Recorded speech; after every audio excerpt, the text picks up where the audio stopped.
저희가 보유하고 있는 종목 중에 FNF도 약간 업데이트를 한번 드려보겠습니다. FNF도 요즘 굉장히 재미가 없어요, 주가가. 근데 FNF만 그런 게 아니라 의류 섹터 전반이 지금 약세 구간에 계속 이어지고 있는데, 이건 어쨌든 뭐 돈을 잘 벌고 있는 회사니까 국내나 중국 소비 경기 반등을 좀 기다리면서 계속 홀딩을 할 가치가 좀 있어 보입니다. 그래서 좀 지켜보면은 약세 구간이 길어지는 중입니다. 올해 한 27% 정도 하락을 했습니다. 의류 소비 섹터가 올해 한 13, 12% 정도 빠졌거든요. FNF가 이제 의류주의 대장주니까 이 정도 좀 빠졌더라고요. 그래서, 섹터 전체가 지금 약세가 기간이 길어지고 있다. 24년 1월을 100포인트라고 치면은 여기서 쭉 떨어져가지고 지금 보면 지금 화장품 날아가고 있고 음식료 날아가고 있는데 유통, 의류, 전통 소비주 섹터들은 지금 죽을 쓰고 있죠. 올해 섹터가 안 좋으니까 이 종목 자체가 뭐 혼자 개별적인 힘으로 날아가기는 어려운 것 같아요. 그러면 이제 의류 섹터가 왜 약세가 길어지고 있냐? 바로 이제 실질 가처분 소득 추이를 보면은 이게 딱 맞아 떨어지는데 주머니 상황이 팍팍하다는 거예요.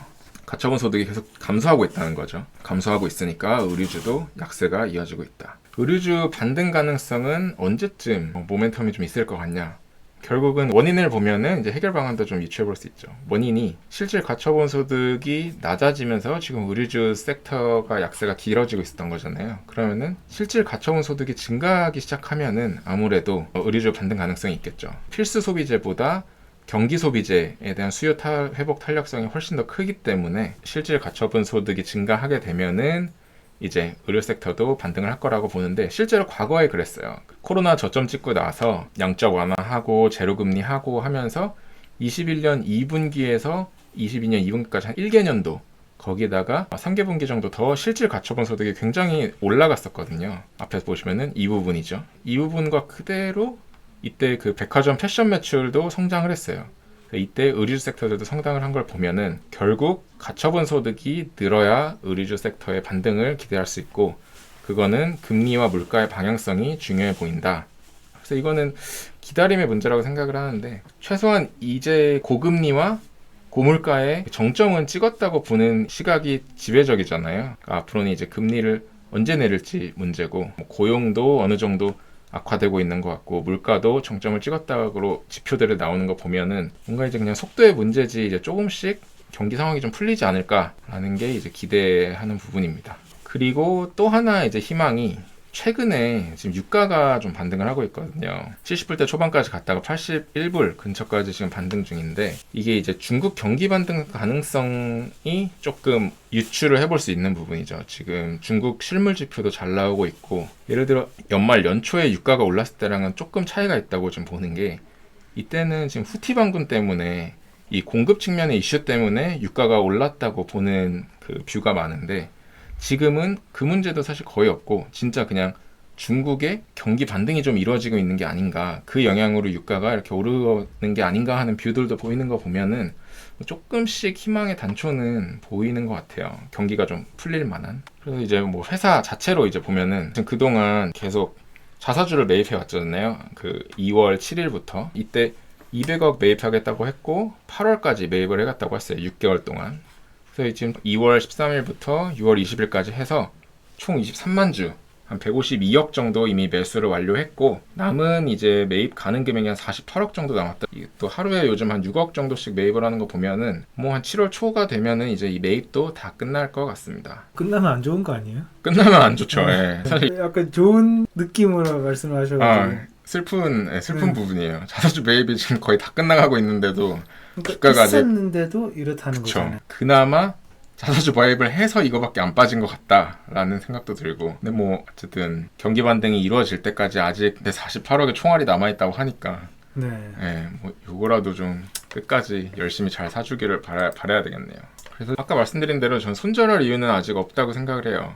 지금 소비 경기가 안 좋아서 2년 동안 이렇게 빠진 건데 여기서 더 악화가 될 확률이 높을까 아니면 소비 경기가 좀 풀릴 확률이 높을까 생각을 하면은 저는 후자에 가깝다라는 생각이고 그렇기 때문에 2분기 실적 보고 판단해도 문제가 없다고 생각을 합니다.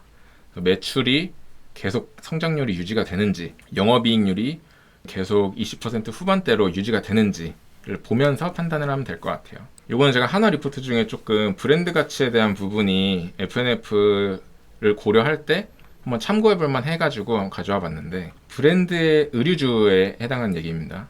브랜드에 대한 가치는 밸류에이션으로 치환되기에 브랜드 가치가 확장될 수 있는 기업에 주목을 해야 된다고 하더라고요. 단 자체 브랜드를 가진 패션 회사에만 적용이 가능하다고 판단한다. OEM 회사들은 아니라는 거죠. FNF는 자체 브랜드가 있죠. 디스커버리, MLB 등등. 나이키를 제외한 스포츠 브랜드의 ROE는 10% 수준이에요. 럭셔리 브랜드가 20% 수준이라는 거죠. 그러니까 충성도에 따라, 브랜드력에 따라 ROE가 이렇게 차이가 나는 거예요. 이 숫자를 기억하고 있다가 FNF 거를 한번 봐보시죠. 유사한 자본 이용률을 보이고 있으나 자본에 대한 밸류에이션은 큰 차이를 보입니다. 그러니까 그 브랜드의 가치는 곧 PBR로 이제 형성이 된다고 보시면 되죠. 그래서 브랜드 가치가 상승하면 PBR이 리레이팅이 될 것이다 라는 건데, 지금 나이키가 ROE 10, 럭셔리 브랜드가 ROE 20이었습니다. 왜 FNF를 손절할 이유가 아직 없다고 생각을 하냐면, 저는 브랜드력이 아직 유지되고 있다고 생각을 해서인데, FNF의 PBR은 한 1.5, 1.6? 요 정도 수준이에요. 굉장히 저평가라는 거죠, 아직 브랜드 가치가. 그러면은 돈을 못 버는 회사냐? 절대 아닙니다. 이익률이 엄청 높은 회사예요. 지금 나이키가 한 40% 정도고, 글로벌 스포츠 브랜드들이죠. 아디다스 10%, 퓨마 뭐 10 몇 프로, 언더아머 5점 몇 프로, 필라도 뭐, 이게 FNF인데, FNF는 ROE가 지금 거의 28%? 이 정도 수준을 유지하고 있거든요. 그러니까 굉장히 돈을 잘 버는 회사인데, 요거를 그러면 시장이 이렇게 돈을 잘 버는 회사의 PBR을 이대로 둘 것이냐? 저는 사실 요게 유지가 되면은 요게 따라 올라가지 않을까라는 생각으로 이걸 지금 보유를 하고 있는 건데, 각자 한번 생각을 해볼 필요가 있으실 것 같아요. 이게 과연 손절을 할 때일까? 아니면은 이 높은 ROE가 유지되면서 밸류에이션 리레이팅을 기다려야 될까인가? 여튼 본인이 각자 판단을 해보셔야 될 것 같은데, 근데 ROE가 어제 저렇게 된 건 아니란 말이죠. 저게 이제 PBR이 이렇게 낮아지기 이전에도 ROE는 뭐 어차피 ROE라는 거는 분기 단위로 나오는 거니까 네. 저렇게 된 ROE가 찍힌 지는 꽤 됐는데, 그렇죠. 그럼에도 불구하고 저평가 수준까지 주가가 하락을 했다. 그러면 ROE를 그럼 나눠서 보면 ROE가 그거잖아요. 그러니까 그 3단계 분석하면 순이익률, 회전율, 부채 비율 이렇게 3개 곱하면 ROE. 그러면 그러니까 저는 일단 주가가 낮아진 거는 이 ROE도 나중에 낮아질 거라고 우려를 했기 때문이라고 생각을 해요. 그러면 순이익률, 회전율, 부채 비율 중에 어떤 게 안 좋은 영향을 미칠까? 그러면 이제 이익률밖에 없는 건데, 뭐 이익률이 낮아질 그런 요인이 있나요? 이익률이 낮아질 요인은 중국에서 인기가 꺾여가지고 고마진으로 판매를 못하고 조금씩 이제 할인을 해서 판매를 하기 시작하면은 이익률이 좀 낮아질 수 있겠죠. 할인 판매가 이제 되기 시작하면은. 근데 이게 참 중국이 한국 브랜드 뭐 좋아하겠죠. 뭐 한류고 뭐고. 근데 일단 그 브랜드명이 MLB랑 디스커버리잖아요. 그쵸. 그러니까 이게 미국 IP라고 해야 되나요? 그거에 대해서 혹시 어떻게 생각해요? 그러니까 저는 중국에서 애플 쓰지 마라. 뭐 그런 맞아요. 것도 다 어쨌건 양국 간의 그런 그거를, 감정 갈등이잖아요. 예, 저도 그거에 그 부분에- 직접적인 타격 대상이 될 수 있을 것 같다는 걱정이 예전부터 있었거든요. 저희도 이제 이 FNF를 투자하다 보니까 그거를 생각을 안 할 수가 없는데, 중국에 이제 애국 소비 열풍이 불었었잖아요. 자국 브랜드 쓰고, 그다음에 아이폰 불매 운동하고, 그러면서 이제 아이폰 판매량이 급감했었잖아요. 네. 지지난 분기 때. 그래가지고 이게 진짜 미국과 중국의 이런 사이 때문에 이런 사업들은 이제 조금 좋게 보면 안 될까, 숫자가 점점 꺾일 거라고 생각을 해야 되나라고 생각을 했는데, 저는 아직 그래도 생각이 좀 이번에 바뀐 게, 직전 분기 아이폰 판매량 실적을 보면은 아이폰이 할인을 조금 하자마자 YOY로 지금 몇십 % 성장을 했거든요. 아이폰이.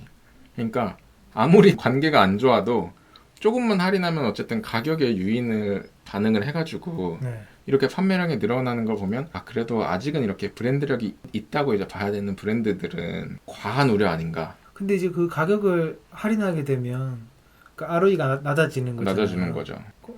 네. 그 부분은 맞아요. 그 좀 우려일 수도 있는데, 저는 지금 가격에서 뭔가 이거를 중국인들이 애국 소비하기 시작했다, 망했다 이러면서 빨리 빼야 되는 그 정도까지는 아직 아니지 않나. 네. 좀 더 지켜보면서 대응을 할 수 있지 않을까.